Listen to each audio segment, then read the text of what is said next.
Peter's life, to me, kind of parallels the life of David in the Old Testament because many relate to David. We often open the book of Psalms, and no matter where our eyes fall, it kind of applies to us, and it helps us through whatever we're going through. And we kind of see ourselves in both of their lives. But the really amazing thing about the Apostle Peter was he was willing to admit when he was wrong. It may have taken him a while to get there, and he may not have understood it all at that moment, but he was never so far above what was going on that he could not admit that he was wrong. And so throughout this series, we're going to be challenging you and challenging me to look at the life of Peter and to try to see any similarities that there are there in his life and our life, and what lessons can we draw from his life to help us as we serve the Lord better. Now, our text this morning is coming from Luke chapter 22. It's going to be verses 49 through 51. And if you have your sermon outline, hopefully you got that when you came in this morning. That text is in your sermon notes. I'm not going to read it this morning. Instead, I'm going to show you a video clip from the Passion of the Christ movie that kind of better illustrates this passage in Luke 22. And before we show this, the subtitle today is The Midnight Miracle. We're going to be talking about the miracle that happened at midnight in the garden as Jesus prayed and was getting ready to be crucified. But just to give you a little context this morning, before this clip runs, Jesus has eaten the Last Supper with his disciples. He has washed their feet. He has told them that one of them is going to betray him. And we have the benefit of having the Bible, so we know who that is. It's Judas. Well, at that supper, they had no idea who was going to betray them. And they all began to talk among themselves and say, I would never do that, and it won't be me. And finally, Jesus tells Peter, Peter, you're going to deny even knowing me 3 times before the rooster crows in the morning.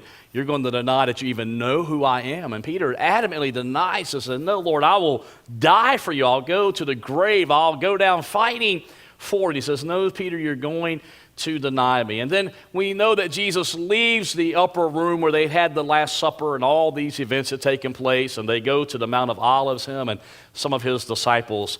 And then Jesus goes off by himself and he begins to pray. And what is he praying for? He's praying to the Father, and he's asking the Father, Father, is there another way that you can redeem mankind without me having to die on the cross? That's his prayer. I mean, that's what it is. In the King James, he prays, Lord, let this cup pass from me. Is there another way that you can redeem mankind? Do I have to suffer? Do I have to die to go through this? And the Bible says that Jesus prays so intently and so forcefully that the blood vessels in his forehead begin to burst and blood begins to run down his face because he has prayed so intensely and forcefully, trying to get an answer from the Father. Father, is there another way that we can avoid this? And then finally, he surrenders his will to the Father's will. And he says, Father, it's not my will that I want to be done, but it's your will that I want to be done. And if you say I have to go to the cross to die, then that's what I'll do because you're my Father and I trust you. And that's where this video clip picks up this morning.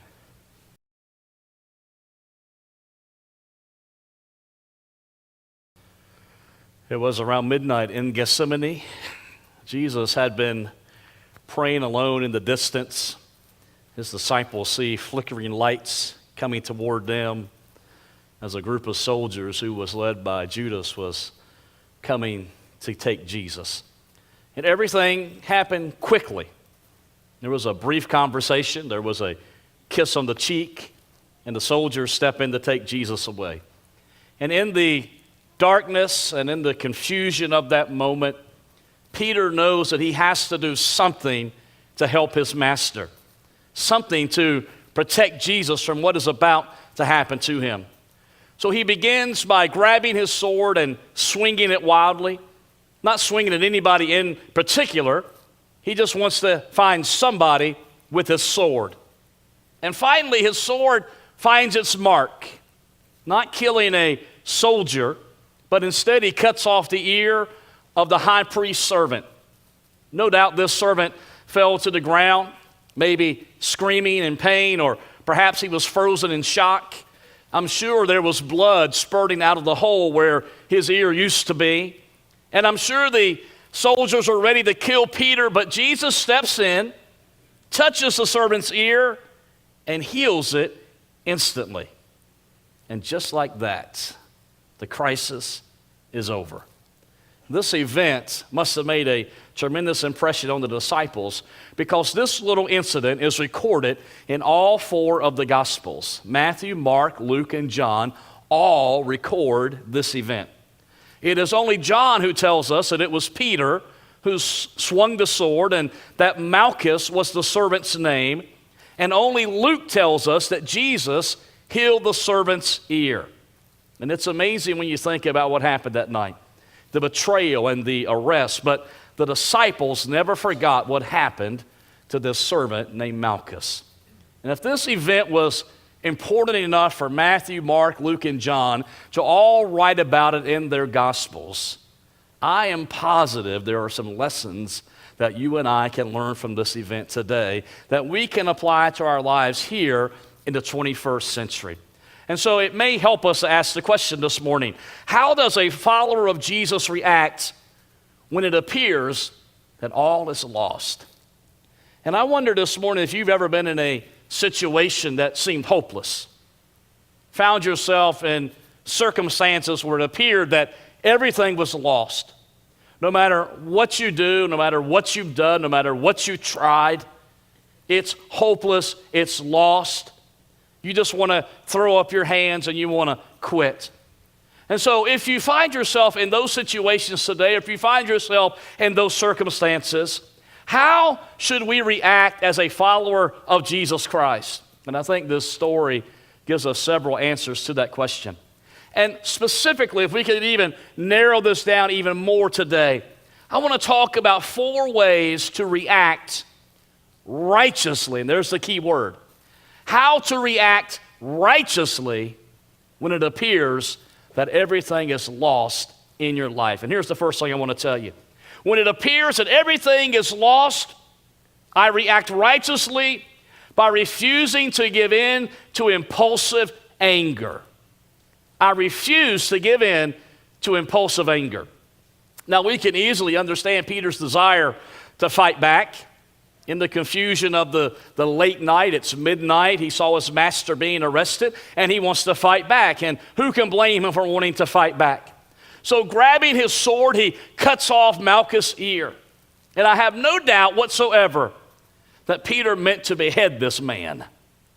But he didn't have the right angle on the sword. I mean, I believe that with everything inside of me. He wanted to take this man's head off, and it just so happened his ear got in the way. That was how angry he was. That was how upset he was. He was going to defend his master. In fact, just moments earlier, he had told his master, I'll die for you. They'll never take you. I will go to the grave. I'll defend you with everything that I have. So he wanted to take his head off, most likely. And I'm sure Malchus wasn't just standing still. Who would be standing still in this situation? But rather than beheading him, Peter just simply lops off his ear. And in his fear and his anger and his desperation, Peter lashed out at the nearest target, the high priest's servant, wounding him but not killing him. But would we expect anything less from Peter? After all, he is the volatile, emotional leader who usually acted first and then thought about it later. You know anybody like that in your life? They just kind of act and then they think about it. They don't think about it first. And you've all heard the old saying, ready, aim, fire. You know, you get ready and then you aim at your target and then you fire at your target. Well, Peter was not like that. Peter was ready, fire, and then aim. Didn't matter. He was just ready to go at a moment's notice. And many of us know people like that. And James, the apostle, would write many years later, let every person be quick to listen, slow to speak, slow to anger, for human anger does not accomplish God's righteousness. Let me ask you a question this morning. Are you slow to anger? Are you slow to anger? Now, I'm sure there is a small percentage of us here this morning that are slow to anger. And for those of us who are not slow to anger, the Lord has a message for us. Your anger and God's righteousness usually move in opposite directions. They really do. There's usually nothing righteous about our anger, is it? Our anger normally moves us away from the righteousness of God. And the next time you find yourself angry, ask yourself this question. What am I afraid of? What am I afraid of? You see, most often, our anger stems from fear. And most of our fear comes from the perception that we are losing control. I'm losing control. The situation is out of my hands, and now I'm angry about it. You see, but as long as we're in the driver's seat and things are going our way, we don't get angry, do we? No, it's all going my way. So everything's like I want it to be. I get to call all the shots. It's me. I'm in control. And as long as I'm in the driver's seat of my life, or I'm in the driver's seat of my circumstance, or the driver's seat of my family, or whatever it is, as long as I'm in the driver's seat, I don't get angry. But when things begin to spin out of control like they did that night when the soldiers came to arrest Jesus, fear takes over.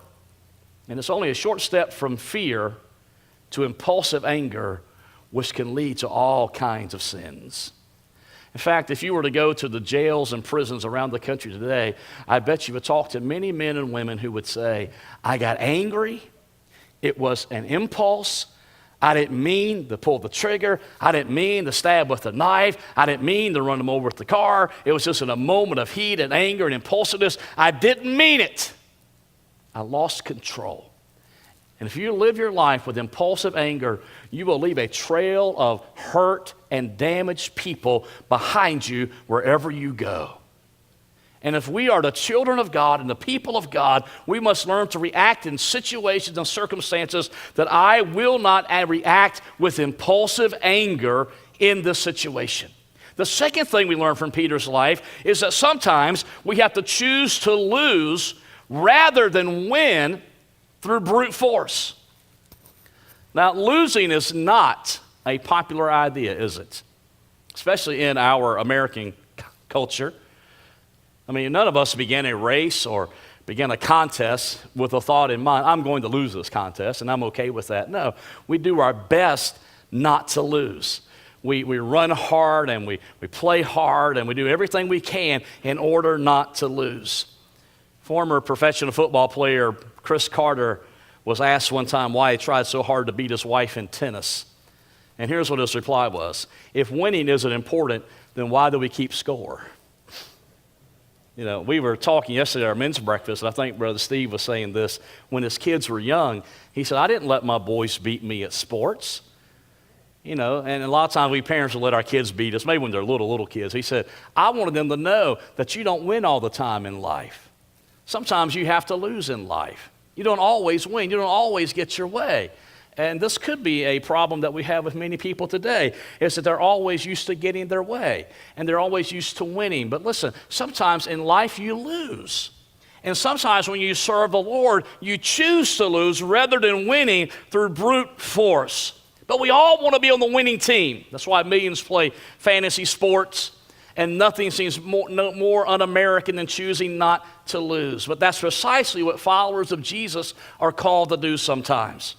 You see, in the kingdom of Christ, the world's values are turned upside down. What the world says is one way, Jesus came along and said, no, it's not that way. In my kingdom is like this. And so here are just some of the things that Jesus said were different in his kingdom. And I think they're on the screen for you. He that would save his life must lose it. Doesn't make any sense, does it? Take up your cross and follow me. What will it profit a man to gain the whole world and lose his own soul? He who would be first among you must be the servant of all. Whoever loses his life or loves his life loses it. Whoever loses his life saves it. Now what is he doing? He's taking what the world says is right, and he just slips it right up on its head. And he says, yeah, that's the kingdom of the world. That's what the world's systems and values are. But this is what my system and my values are. And it is the opposite of the world. And so sometimes when you follow Jesus, you have to lose in order to win. And that's what Jesus meant when he told Peter, put away your sword. Those who use the sword will die by the sword. Put it away, Peter. Because if you use that, that's what you're going to die by one day. And he was saying, brute force does not advance the kingdom of God. Now, this is difficult for many of us who are Christians today because, especially if we are born in America, raised in America, have American values, we see how our country has shifted and changed and moved away from what we knew it was, especially those of us who are getting older now. And so we wanted to use brute force to take our country back. But Jesus says brute force is not what it takes to advance my kingdom. And you will never advance my kingdom by bullying people into submission. It's not how you advance my kingdom. You don't beat people down. You don't kick people down. You don't say this is what you have to do or else. That's not how my kingdom advances. And if the only way you believe you can advance the kingdom of God is by bullying people and by using brute force on people, then you really don't believe in God. You don't have faith in God. Because you have faith in God, you believe that God can do the impossible. If you have faith in God, you believe that God can advance his kingdom. If you have faith in God, you believe that no matter how bad this world is and how decayed our society is, you believe our God is still in control. Peter, put the sword down. If you live by it, you're going to die by it. And then Jesus says this, don't you realize that I could ask my Father for thousands of angels? Now, some text says 12 legions of angels to protect us, and he would send them instantly. How many is 12 legions? 72,000. Says, Peter, put your sword away. If you live by it, you'll die by it. Don't you know that I could ask my Father to send me 72,000 angels right now, and he would send them when? Next week? Next month? No, instantly if I ask him to. I don't know about you, but I believe 72,000 angels could have handled that situation that night.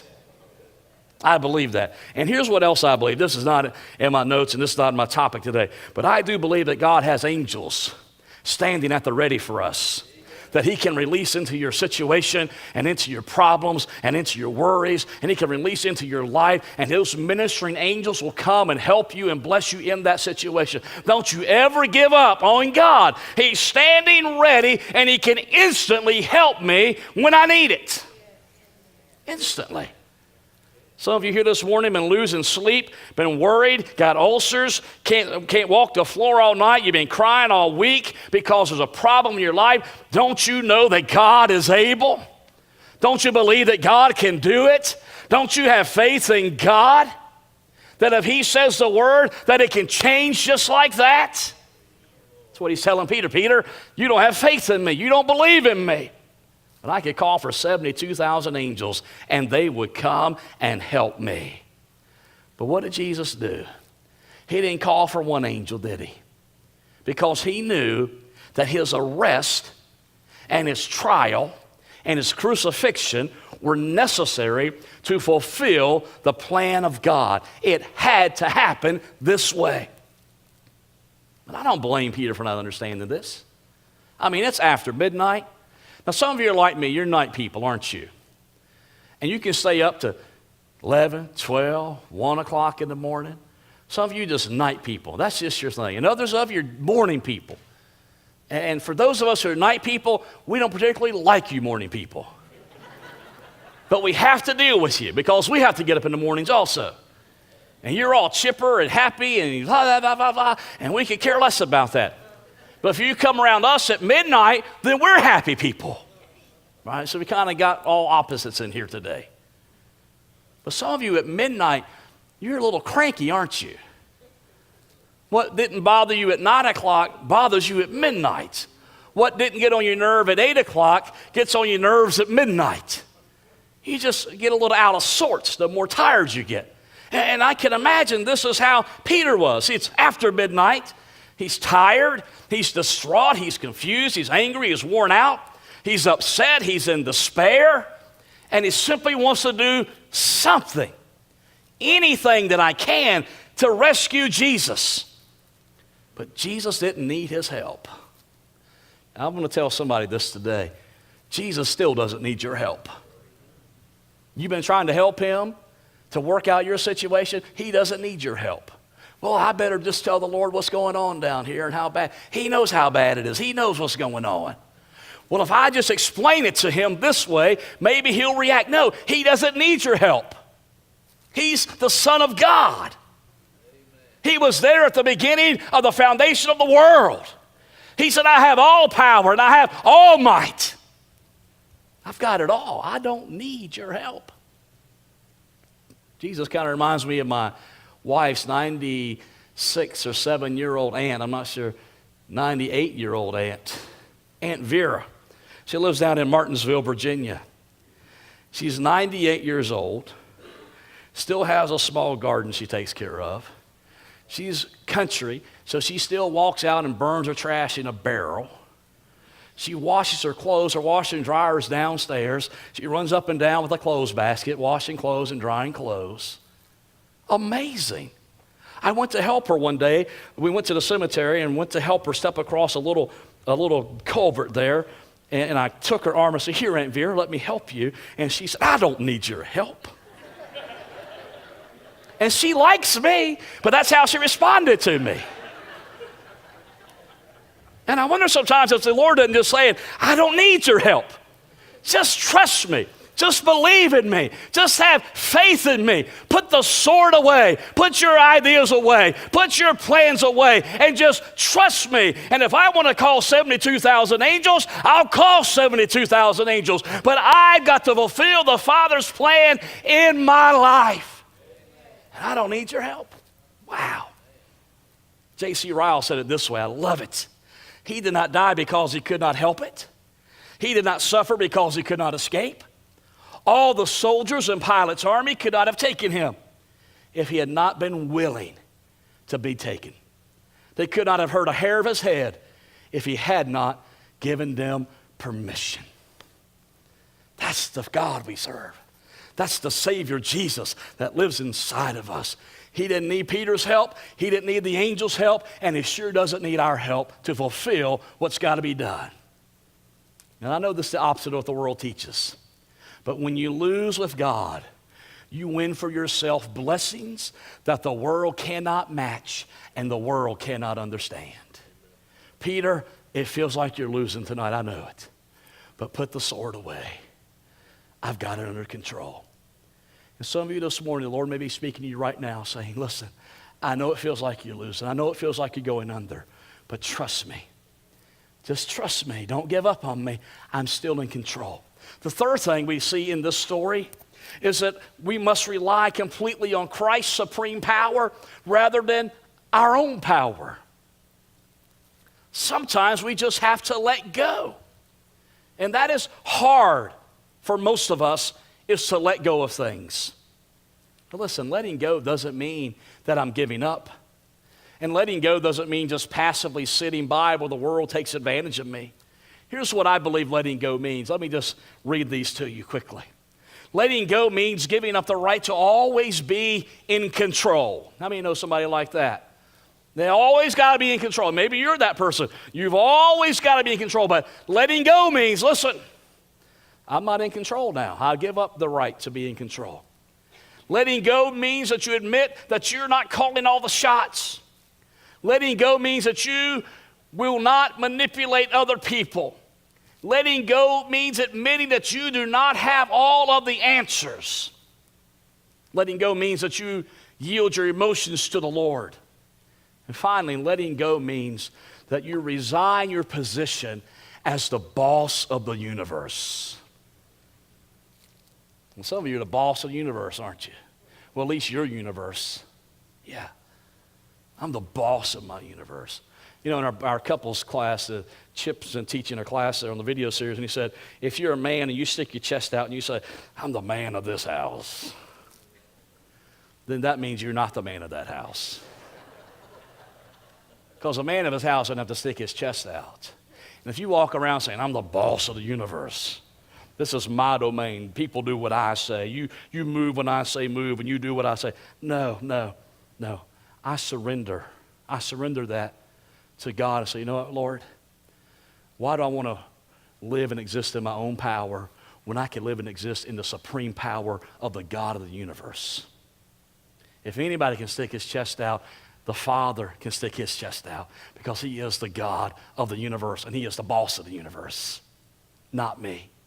And so we yield all these things to God. Could God have made things turn out differently for Jesus? Well, yes, he could have made things turn out differently. He's God after all. He could have arranged the circumstances any way he wanted to arrange the circumstances. But God ordained from the beginning of time that his son, Jesus, would have to die. And just think about that for a moment. And you will know why Jesus didn't fight back. He knew that without his death, the whole world would be lost. If I don't do this, the whole world is going to be lost. And so to serve the Father's greater good, he endured the pain and the false accusations, the brutal beating and the shame of death on the cross. He endured all of that so that he could provide eternal life for everyone in the world who asked him for it. And Peter and his wild attack, we know, was motivated by love and he meant good. But Peter still didn't know that Jesus had to die. And that's why he relied on his sword to try to save the Son of God. Fourthly, this morning, I react righteously when it seems that all is lost by extending Christ's healing love to those who've hurt me.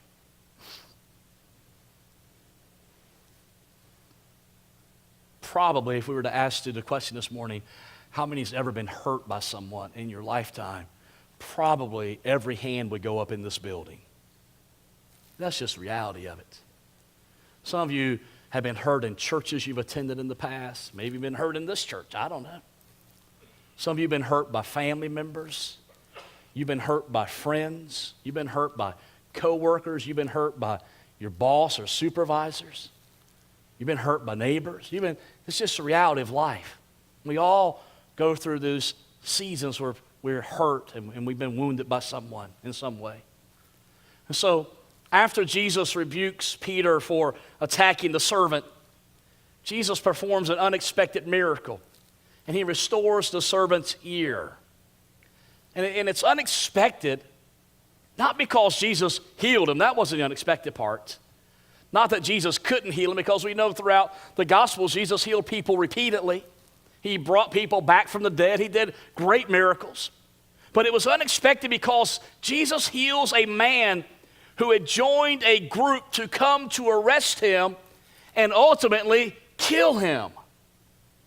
And that's the man's ear that he heals. Someone who came to see that he was arrested and report back to the high priest, and also see that Jesus was ultimately killed. And so Peter did what so many of us do when we're hurt or we're scared. He struck out in anger, and he just wanted to hurt somebody. You ever been there before? You don't have to shake your head and raise your hand. I don't want you to. But have you ever been there? You just want to hurt somebody. You're so angry. You've been so betrayed. You've been so talked about. You've been stabbed in the back so many times, and I just want to hurt somebody. I just want to lash out at somebody. And that's all Peter wanted to do. I just want to lash out at somebody. I'm so angry about this. And so we wouldn't maybe say I want to kill somebody, because that'd be kind of extreme. But we would say it other ways. We want to hit back, or we want to get even, or we want to make somebody pay. Or maybe you've even said this or thought this: I want to hurt them the way they hurt me. You ever had those feelings, those emotions? Ever heard somebody express that? If I could just hurt them like they've hurt me. You know, somebody comes by and slashes your tires. Man, you want to get even, don't you? Maybe you don't want to slash them. Maybe you just want to let the air out of them. I just got to do something. I got to retaliate in some way. But even in this anger and frustration, we see the foolishness of retaliation. Why would Peter attack the high priest servant? He was just a man doing what his boss told him to do. Go, make sure he's arrested. That's all he was doing. And cutting off this man's ear would not stop them from arresting Jesus. In fact, if it did anything, it would make the Jewish leaders even more angry. And so instead of making matters better, Peter made them worse. I wonder if that's ever happened before. You tried to make things better, but they ended up being worse by the time you got finished with it. Well, I was trying to make it better. Sometimes you just got to take your hands off of it and stop trying to make things better and stop trying to fix things. So Jesus does what only the Son of God can do. He healed a man who came to hurt him. And we read in John 18:11 the last words of Jesus that he spoke before he was arrested. Put your sword back into its sheath. Shall I not drink from the cup of suffering the Father has given me? Put your sword up, Peter. Is that going to prevent me from having to be crucified? That's all that scripture means. You see, Jesus was always in charge. He was in charge that night in the garden in the darkness. He was in charge when he was surrounded by the soldiers that came to take him away. He came to drink the cup of suffering, and he said, I must drink it. I have to do it. This week I was reading some old hymns, and the words to this beautiful old hymn jumped out at me. It's entitled, O Christ, What Burdens Bowed Thy Head. And I want to read just a couple of the verses from this. It actually was a poem written back in the 1800s, and then it was set to music. O Christ, what burdens bowed thy head? Our load was laid on thee. Thou stoodest in the sinner's stead, didst bear all ill for me. A victim led, thy blood was shed. Now there's no load for me. Death and the curse were in our cup. O Christ was full for thee. But thou hast drained the last dark drop. 'Tis empty now for me. That bitter cup, love drank it up. Now blessings flow for me.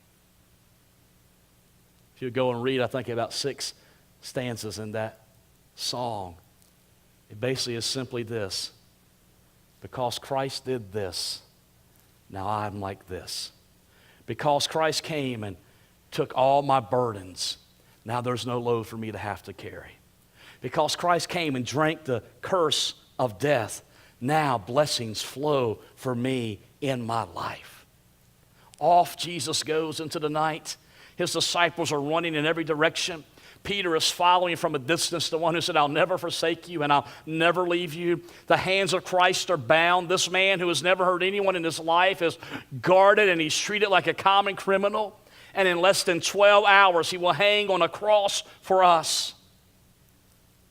But as he goes, one man rubs the side of his head and remembers, Jesus healed me.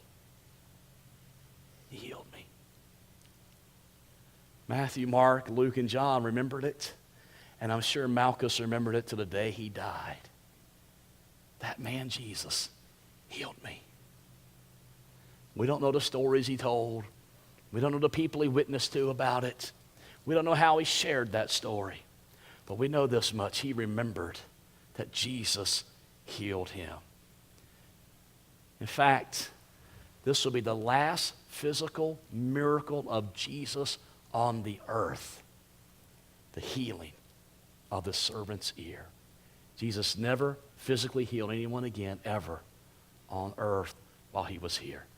And that great miracle of the healing, as great as it was leading him to the greatest miracle of all. And that is the miracle of eternal life for you and me who will accept Jesus Christ as our Savior. This event is a revelation of the true heart of Jesus. In this story, we see how Jesus treats his enemies. When his enemies come for him, he does not resist them. When his enemies are hurt, he heals them. Rather than using his power to escape, he uses his power to heal those who have been hurt by his followers. Can I tell you this morning? There are a lot of good-intentioned, well-meaning Christians who have hurt a lot of people.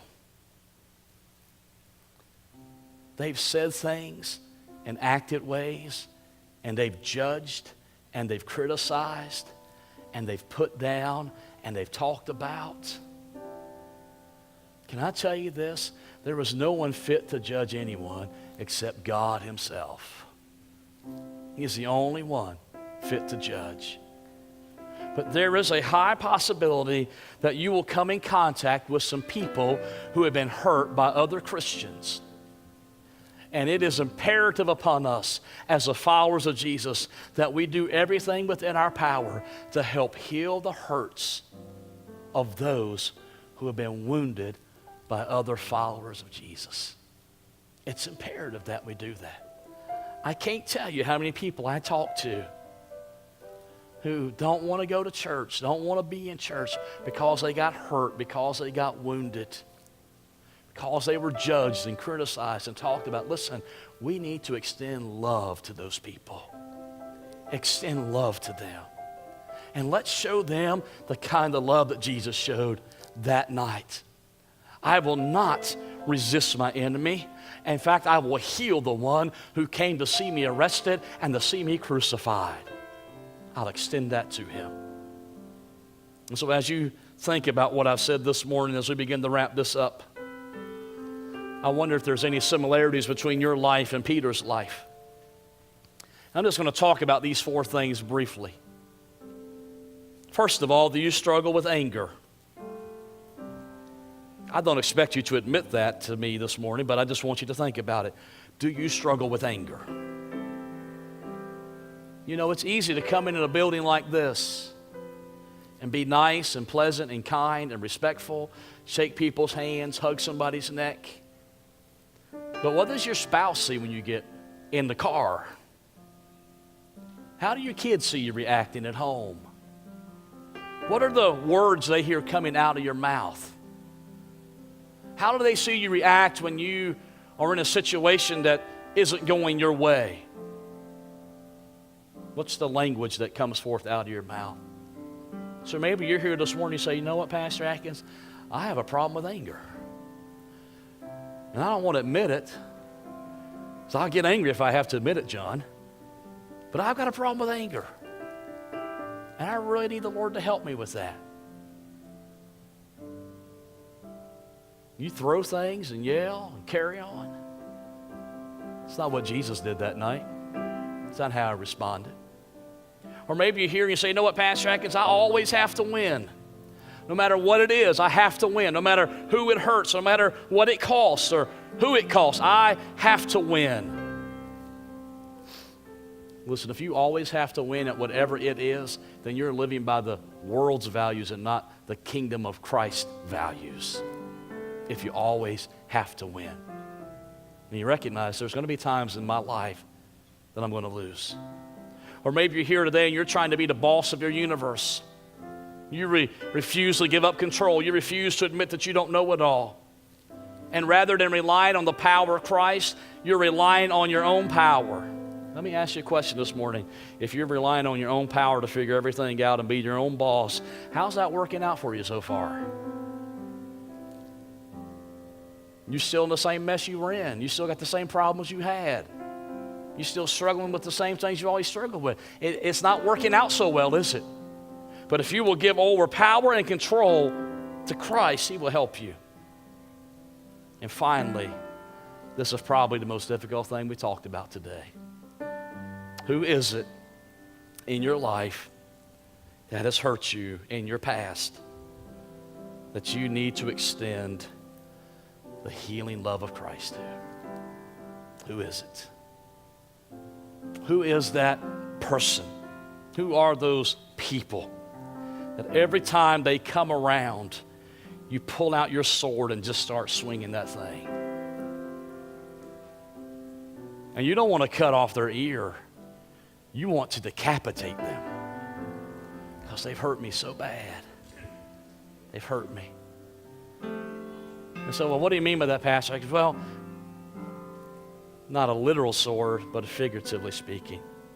Who is it that every time they come around, your mouth begins to say things and talk about things against them? Who is it that whenever they come around, your back just kind of stiffens up and you have all kinds of thoughts and attitudes and emotions that rise up inside of you? Who is that person? Jesus says, I want you to forgive them, and I want you to extend my love to them. Let me say this. Doesn't mean they'll ever be your best friend. Doesn't mean you'll sit down and have cookouts every weekend together. But it does mean I can forgive you, and I'll show the love of Christ to you, because that is what Jesus has told me to do. That's what he's told me to do. And some of you this morning are walking around with hurts from your childhood. Your parents hurt you. Some of you have hurts from a sibling. Some of you have hurts from other family members. Maybe it was somebody in school that bullied you and hurt you. Maybe it's a coworker. Maybe it's somebody you went to church with. It could be anybody. Got to extend the love of Christ to them.